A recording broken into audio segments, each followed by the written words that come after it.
السلام علیکم. صحافی پروگرام میں متی اللہ چان اور میرے ساتھ ہیں سینئر صحافی عبدالقیوم صدیقی. قیوم صدیقی صاحب، آج کے پروگرام میں ہم تین اہم باتیں کر رہے ہیں. لاہور میں نگران وزیر اعلیٰ کے انتخاب کے حوالے سے دو بڑی جماعتیں ایک میز پر بیٹھ گئی ہیں اور یہ صرف ان ناموں پہ غور کے لیے، کچھ اور نہیں.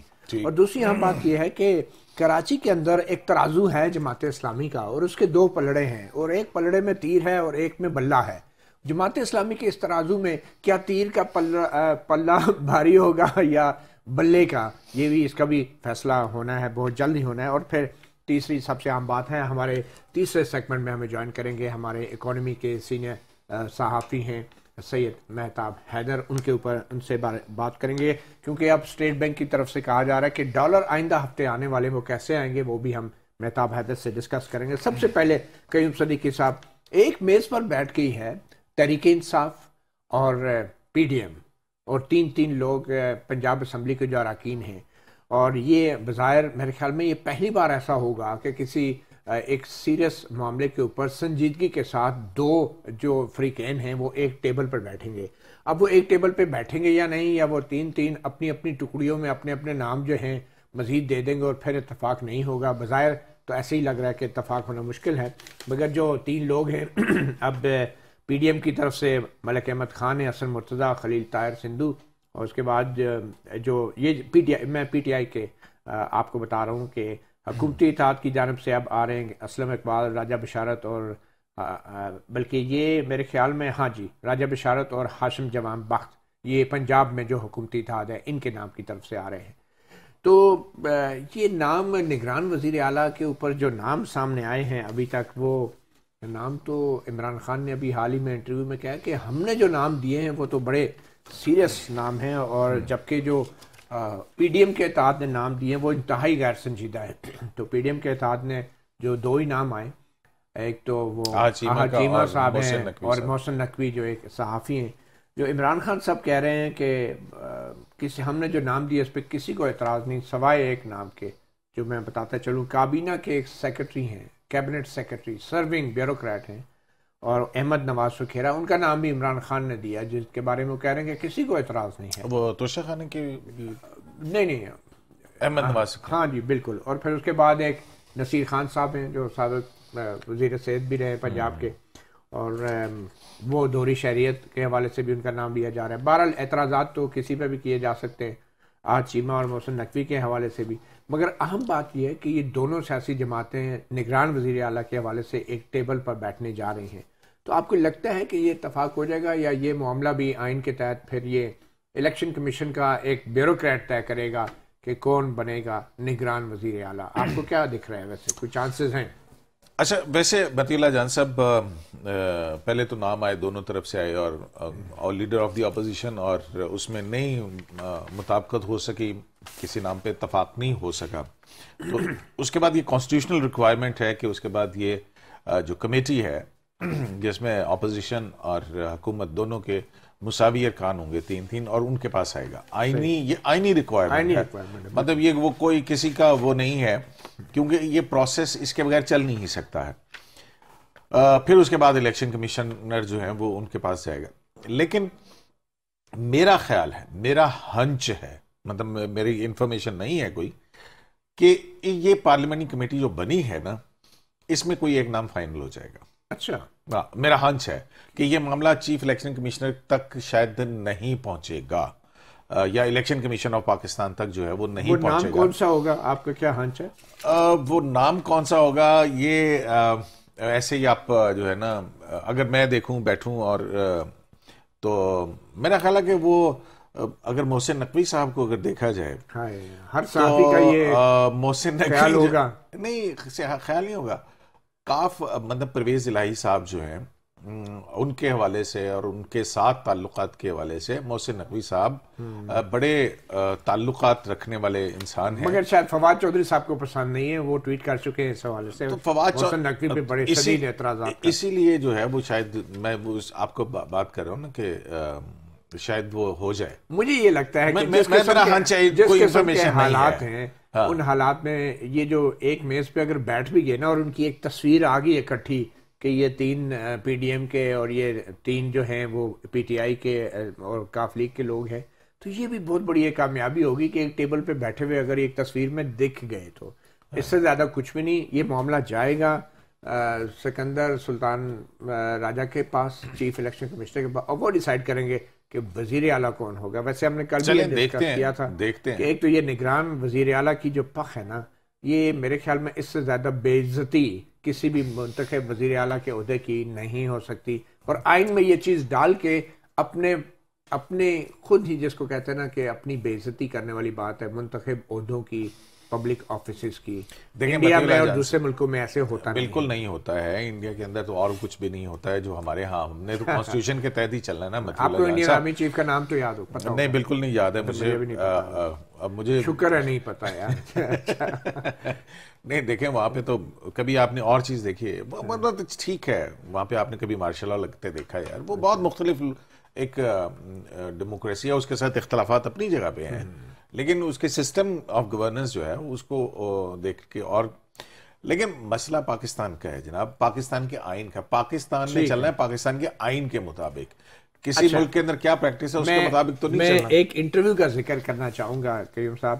عمران خان صاحب نے ابھی جو بی بی سی کو ایک انٹرویو دیا ہے، اس میں وہ کہتے ہیں کہ اپریل میں حکومت الیکشن کرانے پر مجبور ہو جائے گی. اور پھر وہ یہ بھی کہتے ہیں کہ اس وقت نئی فوجی قیادت سے اس وقت کوئی ریلیشن شپ نہیں ہے. پھر آگے جا کے وہ یہ بھی کہتے ہیں کہ جو موجودہ پی ڈی ایم کی حکومت ہے، جنرل باجوہ نے ان کی مدد کی انہیں ہمارے اوپر بٹھانے کے لیے، یعنی کہ ہمارے اوپر. اب وہ یہ تو نہیں بتا رہے کہ پہلے ہمیں ان کے اوپر بٹھایا گیا تھا، اب ان کو ہمارے اوپر، یہ اوپر نیچے تو ہوتے رہے. پھر یہ بھی کہہ رہے ہیں کہ اسٹیبلشمنٹ نے پرویز الہی پر پورا زور لگایا کہ وہ نون لیگ کے وزیر اعلیٰ بن جائیں. یہ جنرل باجوہ والی اسٹیبلشمنٹ کا ذکر کر رہے ہیں. اور وزارت اعلیٰ کو نہ چھوڑیں، نون لیگ کے وزیر اعلیٰ بن جائیں. ہم نے فیصلہ کیا تھا ہم اسمبلیوں کو تحلیل کریں گے. کاف لیگ نے وفاداری نبھائی اور اب ہم بھی نبھائیں گے. اور وہ یہ طریقہ ہے بقول عمران خان صاحب کے کہ کاف لیگ تحریک انصاف میں ضم ہو جائے، ہم اور وہ ایک ہو جائیں، یکجان دو غالب ہو جائیں. تو یہ عمران خان صاحب نے تازہ ترین انٹرویو دیا ہے. اور کہتے ہیں کہ میں نے تو پہلے جنرل باجوہ کو شوکت ترین کے ساتھ میں جا کے بتایا تھا کہ بھائی اگر آپ ہماری حکومت کو گرائیں گے کیوں اچھی خاصی چل رہی ہے. بہرحال وزیر اعظم صاحب ابھی انہوں نے ساتھ ساتھ میں میرا خیال میں کوئی ہارس ٹریڈنگ میں اور پیسے کے الزامات کے 20 کروڑ اور کچھ اس طرح کی بھی الزامات جو ہیں وہ لگائیں کہ جی وہ خرید و فروخت کی گئی ان کی حکومت کے خلاف اور پرانی اسٹیبلشمنٹ کے ساتھ مل کے. یہ جو بدی اللہ جان صاحب یہ الزامات کی حد تک ہی ہے، ٹھیک ہے، کہیں پروو کیا. آپ کو پتا ہے کہ جب یہ سارا کچھ چل رہا تھا سپریم کورٹ میں ایک صدارتی ریفرنس بھی چل رہا تھا کہ جس میں کہ ووٹ سیکرٹ بیلٹ ہوگا یا اوپن بیلٹ ہوگا، تو اس میں بھی الزامات لگائے گئے تھے کہ جی اس وقت مطلب. لیکن بہرحال صحافیوں پہ بھی الزامات لگے کہ ہر چیز کے اوپر الزام. عمران خان صاحب کا جو مخالف ہے اس کے اوپر کوئی نہ کوئی الزام جو ہے وہ لگا ہوا ہے، اور وہ الزام لگا کے اور پھر اس کے اوپر وہ سیاست کرتے ہیں، وہ الزام کی سیاست کرتے ہیں. تو لیکن ایک بات جو انہوں نے کی ہے کہ الیکشن کی تاریخ میں کسی بھی قسم کی تاخیر برداشت نہیں کریں گے. یہ وہ پنجاب کے 3 مہینے کا جو انہوں نے ٹائم دے دیا ہے، یہ اسی والے سے بات کر رہے ہوں. وہ کہہ رہے ہیں کہ تاخیر برداشت نہیں کریں گے. کیا ہوگا آپ کے خیال میں؟ ان کو یہ کیوں شک ہے کہ تاخیر ہو سکتی ہے؟ ان کو تو شک کی بہت ساری وجوہات ہو سکتی ہیں، لیکن جو اس وقت کی موجودہ صورتحال ہے وہ یہی ہے کہ پاکستان کی جو معاشی صورتحال ہے، اس معاشی صورتحال کے اندر اتنی بڑی ایکسرسائز اور اس کے اوپر ریسورسز کا موو ہونا اور خرچہ ہونا اور یہ ساری کیا افورڈ کر سکتے ہیں یا نہیں کر سکتے ہیں. لیکن کیونکہ آپ کا آئین جو ہے وہ یہ کہتا ہے کہ اگر کوئی ایک آئینی کام جو اس وقت مقررہ وقت پہ نہ ہو وہ بعد میں بھی ہو سکتا ہے، تو وہ اس کی آئین کے اندر ایک شک ہے 254 جو آئین کانسٹیٹیوشن. چلیں اس پہ بھی آتے ہیں، ایک چھوٹی سی قیوم صاحب بریک لے لیتے ہیں. بریک کے بعد ہمیں کراچی کی صورتحال کے حوالے سے اے ایچ خان زادہ بھی ہمیں جوائن کریں گے، مگر اس سے پہلے قیوم صاحب آپ کو موقع ملیں گے ایک چھوٹی سی بریک کے بعد. صحافی پروگرام میں ہم لاہور سے اب کراچی کی طرف جاتے ہیں، جہاں پہ سینئر صحافی اے ایچ خان زادہ نے ہمیں جوائن کیا ہے. خان زادہ صاحب، آپ سے رابطہ کرنے سے پہلے میں اور قیوم صدیقی جو کچھ لاہور میں ہو رہا تھا اس کے اوپر بات کر رہے تھے. ایک سیاسی گہما گہمی ہے پاکستان کے تقریباً تمام شہروں میں، کیونکہ اب خیبر پختونخوا کی اسمبلی بھی تقریباً ٹوٹ چکی ہے. مگر ایک مختصراً میں قیوم صدیقی سے ایک پچھلی بحث کو ذرا سمیٹ لوں. قیوم صاحب، یہ ٹیرین وائٹ کا کل کیس لگا ہوا ہے، اور اس میں سب سے اہم ایک ڈیولپمنٹ یہ ہوئی ہے کہ پاکستان کے سابق attorney general Salman Aslam but, جو سابق اٹارنی جنرل ہیں، اب وہ بھی جو ایک عام سا شہری ہے محمد ساجد، اس کے وکیل کے طور پہ، ایک پرائیویٹ پٹیشنر کے وکیل کے طور پہ کل اسلام آباد ہائی کورٹ میں پیش ہوں گے اور ٹیرین وائٹ کا کیس لڑیں گے. بظاہر وہ کیس ٹیرین وائٹ کا تو نہیں ہے، وہ اس بیچاری کو تو پتہ بھی نہیں ہے وہ یہاں پہ کیا ہو رہا ہے اس کے نام کے اوپر، مگر اس پاکستانی شہری محمد ساجد کا کیس لڑیں گے. تو کل محمد سلمان بٹ کا اس پورے معاملے کے اندر اچانک سٹیج پہ نمودار ہونا، اس کو آپ کتنی اہمیت دے رہے ہیں؟ اور آپ کے خیال میں وہ عام شہری کے پاس اتنی فیس ہوگی کہ وہ اپنا سلمان اسلم بٹ صاحب جیسے وکیل کو ہائر کر سکے؟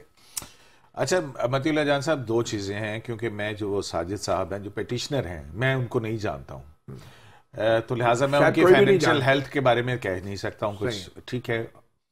دوسری بات یہ ہے کہ اس سے پہلے بھی جو ان کے وکیل تھے وہ بھی شاید ڈپٹی اٹارنی جنرل تھے، لیکن ظاہر ہے ان کو اجازت ہوتی ہے پرائیویٹ پریکٹس کرنے کی. بیرسٹر حسنین صاحب. اب یہ صرف یہی نہیں ہے کہ سلمان اسلم بٹ صاحب جو ہیں، اچھا وہ وکیل میں کلیئر کر دوں، barrister Hasnain deputy attorney general بننے سے پہلے اس شہری کے وہ وکیل تھے، اور پتہ نہیں اس وجہ سے یا جو بھی ہے بعد میں ڈپٹی اٹارنی جنرل بنائے گئے. ٹھیک ہو گیا. تو ایک تو یہ بات ہے نا، اب وہ انہوں نے کیس کیا ہے، اور وہ انہوں نے آپ کے ساتھ انٹرویو کے اندر بھی بتایا تھا کہ جناب انہوں نے کتنی تیاری کی، وہاں سے باہر سے ڈاکومنٹس منگوائے، یہ سارا کچھ کیا. تو اس موقع کے اوپر مرکزی وکیل جو ہیں وہ اب سلمان اسلم بٹ ہوں گے. سلمان اسلم بٹ جو پٹیشنر کے درخواست. جی آپ پٹیشنر کے، میں وہی بات کر رہا ہوں کہ سلمان اسلم بٹ صاحب کی آپ نے ایک تو کوالیفیکیشن یہ بتائی ہے نا کہ وہ سابق اٹارنی جنرل رہے PMLN کی گورنمنٹ کے، اور یہ مشرف صاحب جب واپس جا رہے تھے تو اس وقت اٹارنی جنرل تھے. ٹھیک ہے. لیکن ایک اور ایڈڈ کوالیفیکیشن بھی ہے ان کی، جو عمران خان صاحب کے خلاف توہین عدالت کا کیس ہے، وہ جو لانگ مارچ والا تھا عدالتی احکامات پر ملدامت نہ کرنے میں، اس پہ یہ وفاقی حکومت یعنی وزارت داخلہ کے بھی وکیل ہیں اس کیس کے اندر. تو سلمان اسلم بٹ صاحب جو ہیں وہ ایک بہت بڑی لا فرم ہے، اس سے تعلق رکھتے ہیں. تو ان کی یہاں انٹری جو ہے یہ واقعتاً وہ جو فلم کے اندر ایک ڈرامائی موڑ آتا ہے تو اس طرف ہے. تو اس کا مطلب ہے کہ وہاں کہیں یہ مقدمہ بہت سیریسلی لیا جا رہا ہے، ہائی لیول پہ لے جایا کیونکہ یہ سلمان اسلم بٹ صاحب کی آمد جو ہے وہ پچھلی تاریخ پہ میں آپ کو بتا دوں کیا ہوا تھا. آپ کو میں ادھر ہی تھا، اسلام آباد ہائی کورٹ نے کہا تھا کہ ٹیرین جیڈ کی بات کی، تھوڑا سا اس کو بتا دیں کہ عمران خان صاحب کی بیسیکلی جو ٹیرین جیڈ ہیں وہ مبینہ طور پہ سابق وزیر اعظم عمران خان کی وہ بیٹی ہیں جن کا نام عمران خان نے اپنے الیکشن کمیشن میں جو کاغذات نامزدگی ہیں اس میں ظاہر نہیں کیا تھا. لو چائلڈ ہیں، لو چائلڈ کہہ لیں اس کو. اور درخواست گزار کہہ رہا ہے کہ یہ بات چھپائی گئی تھی، جھوٹ بولا گیا تھا، اس لیے عمران خان کو نائل کیا جائے. سلمان اکرم راجہ کو گزشتہ تاریخ پہ عمران خان نے وکیل کیا. سلمان اکرم راجہ بھی بہت بلند پائے کے بڑے وکیل ہیں. اچھا، اور اسلام آباد ہائی کورٹ کے چیف جسٹس عامر فاروق نے حکم دیا تھا کہ سلمان اکرم راجہ اگلی تاریخ پہ یعنی کل جواب دیں گے درخواست کا جو کہ عمران خان کے خلاف دائر کی. اب جواب کا مطلب یہ ہے کہ ان کو بہت سارے سوالوں کا جواب دینا ہوگا کہ یہ بیٹی عمران خان کی ہیں یا نہیں ہیں، انہوں نے کیوں نہیں کوششاروں میں اس کو ظاہر کیا، یہ سب سے بڑا سوال ہے. مگر انہوں نے کہا تھا تحریری جواب جمع کرایا جائے، مگر ابھی تک کی جو ہماری اطلاعات ہیں قیوم صدیقی صاحب، ابھی تک کوئی جواب تحریری جمع نہیں کرایا گیا. اور ذرائع کے مطابق سلمان اکرم راجہ کل عدالت میں پیش ہو کے شاید زبانی دلائل کا آغاز کریں. اور کل کا دن بڑا اہم ہے عمران خان کی سیاست کے حوالے سے. اگر یہ سماعت ہوئی تو جو کسی وجہ سے کبھی کبھی آپ پتہ ہے ملتوی بھی ہو جاتی ہے. بہرحال یہ تو ایک بیٹی کا ذکر تھا، ایک سیاستدان کا ذکر تھا. اب ہم چلتے ہیں کراچی کی طرف، جہاں پہ جو ایک کراچی میں جو میئر کے الیکشن کے حوالے سے AH خانزادہ جو ہیں سینئر صحافی ہمارے ساتھ موجود ہیں، ہمیں وہ بتائیں گے. خانزادہ صاحب، یہ میئر جو ہے، یہ میئر کے الیکشن کس طرف جا رہے ہیں؟ اور جو جماعت اسلامی کا جو ترازو ہے اس کے ایک پلڑے میں بلہ ہے اور دوسرے پلڑے میں تیر ہے، تو یہ کون سا پلڑا بھاری ہوگا؟ بھائی متی اللہ صاحب بہت شکریہ. میں یہ سمجھتا ہوں کہ آج کی جو صورتحال ہے اور کراچی کے بلدیاتی الیکشن کا جو سرکاری نتیجہ ہے، اس نتیجے کے ضمن میں جو میئر کا الیکشن ہوگا وہ بہت ہی دلچسپ، خطرناک، حیرت ناک اور پتہ نہیں کون کون سا ناک ہوگا. ہم یہ سمجھتے ہیں کہ اس کے نتیجے میں جو میئر ہوگا وہ کراچی کے شہریوں کے لیے نائٹ میئر ثابت ہو سکتا ہے. اچھا، نائٹ میئر. سوال یہ ہے جی دیکھیں نا متی اللہ، دیکھیے کہ پیپلز پارٹی کا جو 93 نشستوں کا جو منظرنامہ ہے وہ اس وقت تک میئر کا خواب پورا نہیں ہو سکتا جب تک پی ٹی آئی یا جماعت اسلامی ان کے ساتھ الحاق نہ کریں. اگر جماعت اسلامی ان کے ساتھ الحاق کرتی ہے تو جماعت اسلامی اور پیپلز پارٹی دونوں کی خانگی سیاست کو شدید خطرات لاحق ہوں گے. کراچی کے شہریوں کے حق میں سب سے خوبصورت اور سب سے آسان بات یہ ہے جس میں شہریوں کا فائدہ ہوگا، جس میں شہر کا فائدہ ہوگا، کہ پیپلز پارٹی اور جماعت اسلامی باہم ایک ساتھ بیٹھیں اور بات چیت کے نتیجے میں کوئی بیچ کی راہ نکالیں. اگر پیپلز پارٹی پی ٹی آئی کے ساتھ بیٹھتی ہے تو پیپلز پارٹی اور پی ٹی آئی دونوں کے جو بیانیے ہیں وفاق میں اور پوری سیاست میں وہ دفن ہو جائیں گے. وہ تو دونوں نے کہہ دیا. نہیں سر، بات ناممکنات میں سے نا. دیکھیں، اور ہمیں پی ٹی آئی پر یہ بھروسہ نہیں ہے کہ وہ جو کچھ کہیں گے وہ کر بھی دیں گے. اب تک تاریخ تو یہ بتاتی ہے جو کہا ہے وہ کیا نہیں ہے، اور جو کیا ہے اس پر پردہ ڈالتے ہیں. تو ہو کیا رہا ہے آپ کے خیال میں؟ معاملہ کس طرف جائے گا خانزادہ صاحب؟ دیکھیں جی، میرا یہ خیال ہے اور بہت سارے لوگ اس بات کے حق میں ہیں کہ پاکستان پیپلز پارٹی اب اس مقام پر آ کر کھڑی ہو گئی ہے کہ اب جیسے ریٹریو ہو رہا ہے نا. 2 نشستیں جو ہیں وہ پیپلز پارٹی کو جو سرکاری نتائج کے مطابق چلی گئی تھی، 93 ان کا فگر تھا، اب وہ 2 نشستیں جو ہیں وہ ری کاؤنٹنگ میں جماعت اسلامی کو مل گئی ہے. تو جماعت اسلامی 86 سے 88 پر آ گئی ہے. بلکہ الیکشن کمیشن نے ابھی اعلان کیا ہے خانزادہ صاحب کہ 23 جنوری کو 6 یونین کونسل کے ان کیسز کو بھی غور کرنے کے لیے ان کی سماعت مقرر کر دیا الیکشن کمیشن نے، جن کے اوپر جماعت اسلامی نے شکایت کی تھی، اعتراض کیا ہے. بالکل ٹھیک ہے. اب ہم یہ سمجھتے ہیں کہ دیکھیں جماعت اسلامی نے جو اعتراض کیا ہے وہ بہت ویلڈ اعتراض کیا ہے. اس کا قانونی جواز موجود ہے کہ جب الیکشن ایجنٹ جب واپس آیا ہے پولنگ اسٹیشن سے تو فارم 11 اور 12 لے کر آیا ہے. فارم 11 اور 12 کے نتیجے میں جو نتیجہ بنتا ہے وہ نتیجہ بالکل یکسر مختلف ہو گیا ہے، پلٹ گیا ہے. اس ساری صورتحال میں یہ بات بالکل ٹھیک ہے اور یہ امکان موجود ہے. یعنی بلدیہ ٹاؤن اور سفورہ کی جو یوسیاں ہیں وہ پیپلز پارٹی سے جماعت اسلامی کی طرف آ گئی ہیں، اور چینسر گوٹ کی ایک یوسی ری کاؤنٹنگ کے سلسلے میں جماعت اسلامی سے پیپلز پارٹی کو چلی گئی ہے. اور اسی طرح ایک سیٹ اب جو اس وقت کی صورتحال ہے وہ پیپلز پارٹی 91 سیٹ لے کر سر فہرست ہے. اس کے بعد جماعت اسلامی ہے جو 86 سے 88 پر آ گئی ہے، اور جو تحریک انصاف تھی وہ 40 سے 39 پر رہ گئی ہے. باقی جو ہے 7 سیٹیں مسلم لیگ نون کی ہیں. اب خانزادہ صاحب مجھے یہ بتائیں کہ جماعت اسلامی کے لیے ایک طرف پیپلز پارٹی ہے جو سندھ میں حکمران ہے، اور دوسری طرف پی ٹی آئی ہے جس کے بارے میں کچھ لوگ کہتے ہیں کہ شاید وہ بعد میں حکمران بن جائے گی. تو آپ کے خیال میں جماعت اسلامی کیا سوچ کے کس کے ساتھ اتحاد کرنے کا فیصلہ کرنا چاہیے اس کو یا کر سکتی ہے؟ کیونکہ فنڈز کو آپ ذہن میں رکھیں، فنڈ ہوں گے تو کراچی کے لوگوں کی خدمت ہوگی. متی اللہ، کراچی کے لوگوں کی خدمت کے لیے، کراچی کی بہتری کے لیے، پارلیمانی سیاست کی بہتری کے لیے، ایک طویل عرصے سے کراچی کی محرومی کے ازالے کے لیے بہترین اتحاد جو جماعت اسلامی اور پیپلز پارٹی کا ہو سکتا ہے. اچھا، اس پر انہیں بیٹھ کے ٹھنڈے دل سے بات کرنی چاہیے، مشاورت کرنی چاہیے، بات چیت کرنی چاہیے. دیکھیں، اور دونوں جماعتیں جو ہیں وہ قطعی سیاسی طور پر ہیں، ان سے اختلاف ہو سکتا ہے، کسی کا اختلاف پیپلز پارٹی سے ہوگا، کسی کا جماعت اسلامی سے ہوگا، لیکن دیکھیے پی ٹی آئی کے ساتھ جماعت اسلامی کا جو تجربہ ہے نا کے پی کے حکومت کا، وہ بڑا خوفناک ہے.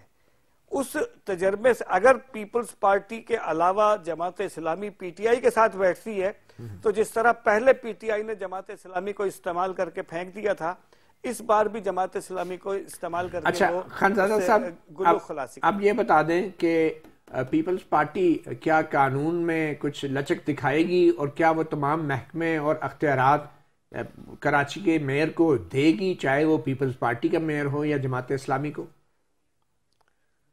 دیکھیں جی، میں شروع میں اس خیال کا حامی رہا ہوں کہ ہماری جو پارلیمانی سیاست ہیں یا جو جمہوری حکومتیں ہیں وہ بلدیاتی الیکشن اور بلدیاتی نظام کے حق میں ہی نہیں ہوتی ہیں، اس لیے کہ کراچی اور حیدرآباد اور لاڑکانہ اور سکھر اور نواب شاہ کے جب میئرز موجود ہوں گے تو سندھ حکومت کے وزیر کیا کریں گے بھائی؟ چلیں، یہ بہت بڑا سوال ہے۔ آپ کے خیال میں لوکل باڈیز کو کیوں اختیار نہیں دیے جاتے؟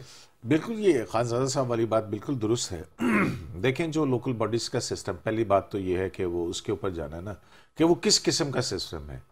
اب مقامی حکومتوں میں اگر آپ مقامی حکومت بنائیں گے اس کو، لوکل گورنمنٹ تو ہی مقامی حکومت ہی کہیں گے نا ہم اس کو، تو اس میں جو ٹیکسیشن کا اختیار ہے، ریونیو کلیکشن کا اختیار ہے، وہاں کی ڈیولپمنٹ کا اختیار ہے، اور پھر اگر آپ دیکھیں 25-30 ارب روپے کا بجٹ ہے، تو جب یہ سارے ترقیاتی کام ایک مقامی سطح پہ ہوں گے، ابھی تو آئیڈیلی تو پولیس بھی جو مشرف صاحب کا تھا کہ اس میں پھر وہ میئر کے انڈر ہوگی، تو یہ جو بیشتر میرا خیال ہے کہ ڈیولپمنٹ کے اور لا اینڈ آرڈر کے کام ہیں، پولیس ہو گئی یا یہ چیزیں ہو گئی، وہ تو پھر مقامی حکومتوں کے نیچے چلے جائیں گے نا، تو صوبائی حکومت کے پاس پھر کیا رہ جائے گا؟ اس کے پاس تو پھر لیجسلیشن کا۔ میں اس میں جی قیوم صاحب، میں اس میں ایڈ کر دوں تھوڑا سا کہ جو پرویز مشرف کا SLGO تھا، سندھ لوکل گورنمنٹ آرڈیننس جو تھا، اسے پیپلز پارٹی نے ترمیم کی ہے، SLGA کر دیا ہے، اس کو ایکٹ کر دیا ہے، اور SLGO کو SLGA بنانے میں متحدہ قومی موومنٹ اور پیپلز پارٹی کی کنائنمنٹ شامل تھی، دونوں کی رضامندی شامل تھی کہ SLGO سے SLGA تک۔ چلیں ٹھیک ہے جی، آپ بہت شکریہ خانزادہ صاحب، قیوم صدیقی صاحب۔ اور نیکسٹ سیگمنٹ میں ہمارے خاص مہمان ہوں گے سید مہتاب حیدر، جو اکانومی کے سینئر تجزیہ کار ہیں، اینالسٹ ہیں۔ ان سے ہم بات کریں گے کہ IMF کے حوالے سے حکومت کے قدم کیوں ڈگمگا رہے ہیں، ابھی تک وہ ٹھوس فیصلے کیوں نہیں ہو پا رہے جن کی توقع کی جا رہی تھی، اور پھر اسٹیٹ بینک آف پاکستان کی طرف سے یہ جو امید دلائی گئی ہے کہ آئندہ ہفتے سے ڈالر آنا شروع ہوں گے، ڈالر آئیں گے کہاں سے، کیسے آئیں گے، اور پھر جو کچھ سٹاک مارکیٹ میں ہو رہا ہے اس پہ بھی بات کریں گے چھوٹی سی بریک کے بعد۔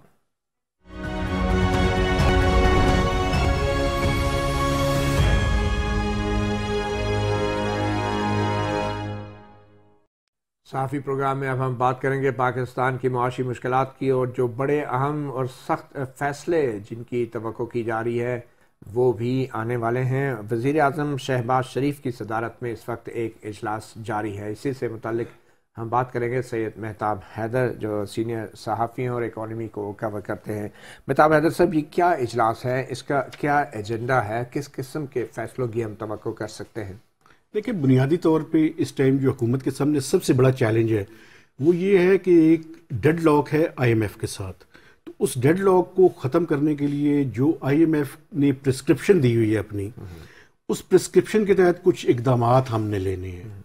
حکومت ابھی تک جو ہے وہ کنفیوژن کا شکار تھی، کیونکہ ان کے حکومت کے ذہن میں یہ ہے کہ اگر انہوں نے وہ سخت فیصلے لے لیے اور کل کو انہیں رستہ دکھا دیا گیا یا ان الیکشنز نئے جھنڈی کرا دی گئی، ان کو نکال دیا گیا یا فوری الیکشن کروا دیے گئے مشکل فیصلے لینے کے بعد، تو ان کے لیے جو پولیٹیکل کیپٹل ہے جس کو پہلے سمجھتے ہیں کہ وہ نقصان کر چکے ہیں، مزید اس کا نقصان ہوگا۔ تو لیکن دوسری طرف پرابلم یہ ہے کہ اکنامک فرنٹ پہ اب اس ٹائم سچویشن اس حد تک پہنچ چکی ہے کہ اگر ہم نے یہ ڈیسیژنز اب نہ کیے تو پھر پاکستان کے اوپر ڈیفالٹ کا جو خطرہ ہے وہ بہت سیریس ہو جائے گا۔ دیکھیں، ہمارے ریزروز اتنی تیزی کے ساتھ گر رہے ہیں کہ ہم اگر پچھلے ایک سال کے دوران دیکھیں تو ایک مہینے میں $1 بلین کے ریزروز گرے ہیں، تو لاسٹ 12 منتھس میں $12 بلین سے زیادہ کے ریزروز گر رہے ہیں۔ اب ہمارے پاس ٹائم نہیں ہے، تو آج پرائم منسٹر نے اسی کانٹیکسٹ میں میٹنگ کی ہے جو کہ تقریباً 5 سے 6 گھنٹے سے جاری ہے، اور یہ میٹنگ شاید کل بھی جاری رہے، کیونکہ اس کی وجہ یہ ہے کہ 4-5 امپورٹنٹ ڈیسیژنز جو ہیں وہ حکومت نے کرنے ہیں۔ سب سے بڑا تو میں سمجھتا ہوں پاور سیکٹر ہے۔ پاور سیکٹر کے لاسز، پچھلے سال کے جو لاسز ہیں وہ 1600 ارب روپے کے ہیں۔ پاور سیکٹر کا جو سرکولر ڈیٹ ہے اور گیس سیکٹر کو بھی اگر شامل کر لیں تو یہ کوئی 4.1 ٹریلین کو کراس کر چکا ہے. صرف 2500 ارب روپیہ تو صرف اس کا ہے پاور سیکٹر کا. تو پاور سیکٹر کی ہمیں ٹیرف بڑھانا پڑے گا. اس کے علاوہ فوری طور پہ فی یونٹ قیمت 7.5 روپے آپ کہہ رہے ہیں فی یونٹ. یہ ابھی دیکھیں ڈیسیژن نہیں ہوا, لیکن حکومت سٹیگر کر کے کرنا چاہتی ہے. 7.5 روپے میں 4.5 روپے پہلی سٹیج پہ اور سیکنڈ سٹیج پہ 3 روپے اسی سال کے دوران. لیکن مسئلہ یہ نہیں ہے, مسئلہ یہ ہے کہ یہ انہیں کاسٹ اس حد تک بڑھانی پڑے گی جہاں پہ مزید سبسڈی کی ریکوائرمنٹ نہ ہو. چونکہ آئی ایم ایف کے پروگرام کو اگر آپ نے ریوائیو کرنا ہے تو سبسڈی کی گنجائش نہیں ہوگی. ایک تو ان بجٹڈ سبسڈی, دوسرا جو ہے وہ گیس کی پرائسز بڑھانی پڑیں گی. گیس میں جو سرکولر ڈیٹا ہے وہ کچھ 1640 ارب روپے ہے. اس میں وہ ڈیویڈنڈس جو جائنٹ کمپنیز ہیں بڑی دو, ان سے 800-850 ارب روپیہ وہاں سے ریکور کریں گے. اور جو باقی ہے اس میں وہ سمجھتے ہیں کہ تقریباً 50 سے 60% ایک ایسے وقت میں گیس کی پرائسز حکومت کو بڑھانی پڑیں گی جب عام آدمی کے گھر میں چولہا نہیں چل رہا. عام آدمی کو آپ کو پتہ ہے کہ اس ٹائم گیس کی لوڈ شیڈنگ کا سامنا ہے. بات یہیں پہ ختم نہیں ہو رہی, ایڈیشنل ٹیکسز لگانے ہیں.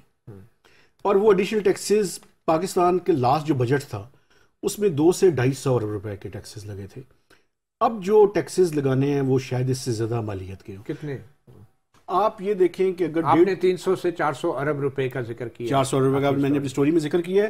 آپ یہ دیکھیں کہ وہ اینول بیسس پہ ان کی مالیت اتنی ہوگی. لیکن چونکہ ہمارے پاس 5 مہینے باقی رہ گئے ہیں تو ان ٹیکسز کو اگر اینولائز کریں تو شاید 500 ارب روپے کا ٹیکس لگے.